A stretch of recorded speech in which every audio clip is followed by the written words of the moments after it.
Back inside the zone at the Sheetz on Spring Garden. Bruce Mitchell, Pro Wrestling Torch, King of the Ring reporters, back for another segment here on GreensboroSports.com and Greensboro Sports Radio. Bruce, good to have you back again, and busy time right now. It's the biggest story this week, the Eric Bischoff departure from WWE. Is that the biggest this week? I guess so, and I guess what it represents, which was he was the head of SmackDown Creative, and they had 2 SmackDown shows on Fox Network, and he got pulled out, but he also wasn't really, they hadn't really used him very much. They had given him time to get used to it, but he really didn't have a lot of authority yet, and got canned. And it's not that surprising because he hadn't really kept up with the wrestling business all that much when he got the job. And he had his 83 Weeks podcast, and Al Hollywood production company that had stopped doing business, but he didn't keep up with the business on a really big basis, and so he wasn't quite prepared to do this job.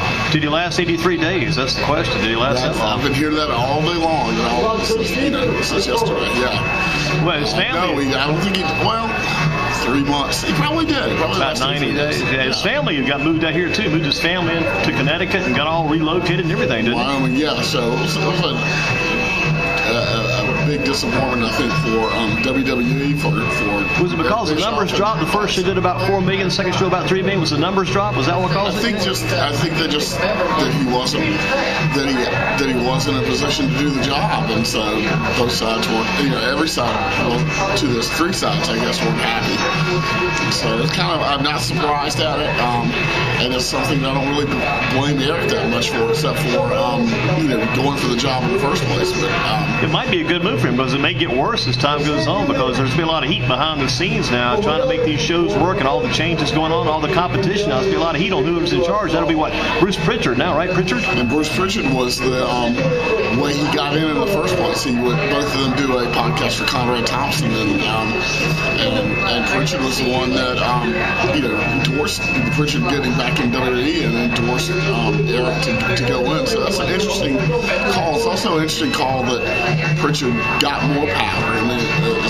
Paul Heyman's been doing a lot with Raw, and Pritchard working behind the scenes, but this man clearly wants someone most important that he's comfortable with, and maybe that's not the right thing for this big new this big place that they're all in. I guess Pritchard had been a yes man for quite a few years for Vince back in the day, right? Big yes man? Well, I don't know if yes man's it, but someone who knew how Vince thought and catered to him, and worked a lot with him, but people were pretty surprised when he got back in that high of a role. So yeah, because Pritchard had been gone for a while too, and he was away for a while before he came back. Yeah, and Vince McMahon really is right here is how he's thinking and what he's doing, and his creative effort. I think is the one stamp behind it is what's not working really well, and has not for a while now. And you don't have very many 74-year-old creative heads of major entertainment companies or major sports companies as far as that goes. Well, you look at this right now, you're going to be busy because you got to get going in a few minutes, in an hour, so you're going to be watching AEW tonight. They did 1.4 million their first week, dropped down some second week, but they're steady, and they got Chris Jericho lead the way. Chris Jericho, some of his best work he's ever done in the business, if you ask those people. I think so, and then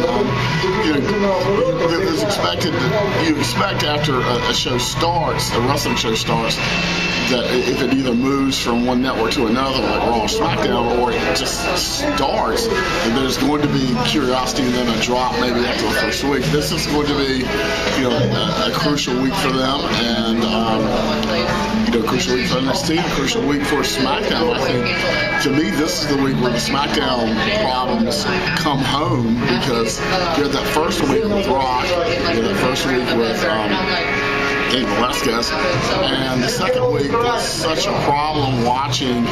People are interested in drafts, but they want to take the people who are interested in drafts and sports take them very seriously, and WWE, had their draft, and they didn't have a serious approach to it at all, and it was Have they ever had a serious approach? Has there ever been anything serious, or just a game? Because there's not I mean, you don't have several teams. You have two brands. You don't have a purpose for doing it. So mixing guys around, moving guys around, right? The same people in the same places.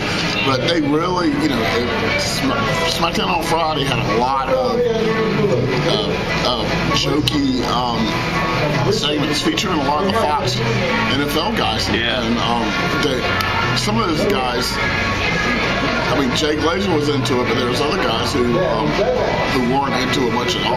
I think Terry Bradshaw and maybe a few other guys, maybe Michael Strahan, did their best they could do on those promos prior to the first SmackDown. They did a pretty good job there, and they brought Roman Reigns in one night, I think, one of the football games, try to get him because he's a crossover football player and wrestler, try to get that involved. But there's only so much they can do. There's only so much they can do, and it's really frustrating show to watch. I mean, it's just and it's not on them very much, but you had to have the draft just slow up everything, and you've already got a lot of problems creatively already.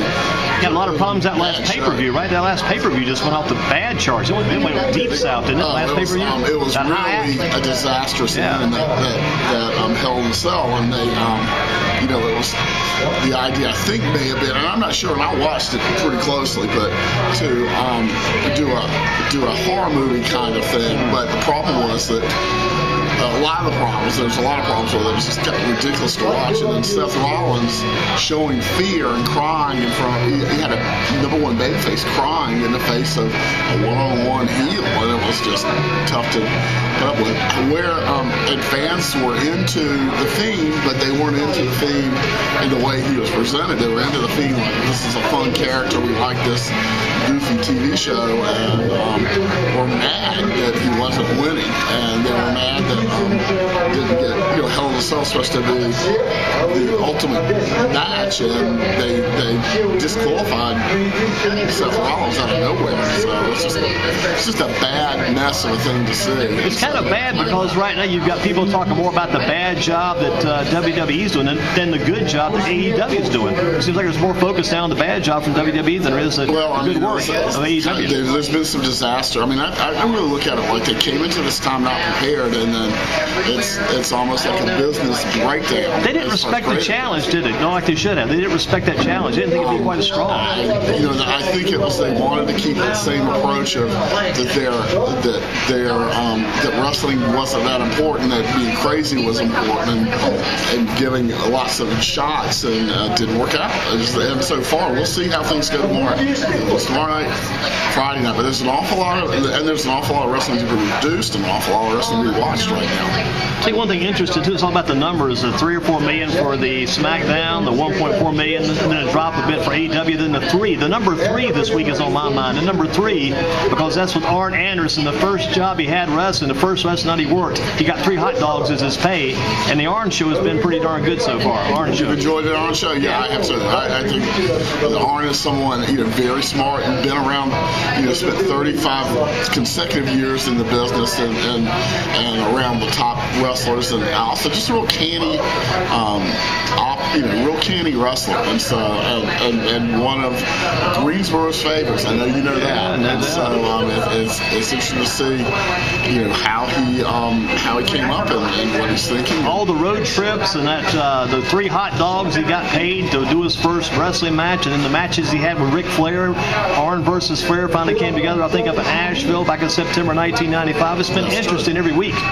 In the surgery, when he cut him wide open in the surgery and worked on him, he could barely move. He was going to he had his financial planner tell him, bring a 38 down here, I'm going to kill myself. He couldn't take it anymore. Right. I mean, it's a very close situation. He's come through a lot, and he's coming through it right now. So, friend of the podcast, Conrad Thompson, and that might be Conrad's best find as of late. That might be become his top podcast, without a doubt. So I think it's harder to find that person who has that long range of experience and can talk about things. He can tell it like Arn tells it. He tells it like Arn tells it. I mean, he hasn't told it before. Something new, fresh. So it's definitely fresh. And he can still do the Spine on the Pine. How about that? He came out and did the Spine on the Pine. He's done it twice in about the past month. Right. He can still go a little bit, surprisingly. Go a little bit. Yeah, he's out there for AEW to kind of pull and get. So He likes their new young, fresh approach too. He's very impressed what he's seen there. It sounds like. I think so. I mean, I know. In fact, I know. And he's also, he and Vince McMahon kind of a long-term marriage that as long-term marriages can. Ended where both were sick of each other, so that makes a difference too. Time to move on, right? Time to move on. Yes, just time to move on. Yes, not everyone can be like you and I. Same old stuff. Same old stuff. Kind of reinvent yourself in that same old stuff. You do. Look at what we're doing. Yeah. Well, let's take a break and come back. We're going to take a break and leave and move on. We'll be back with Bruce Mitchell on GreensboroSports.com. All right.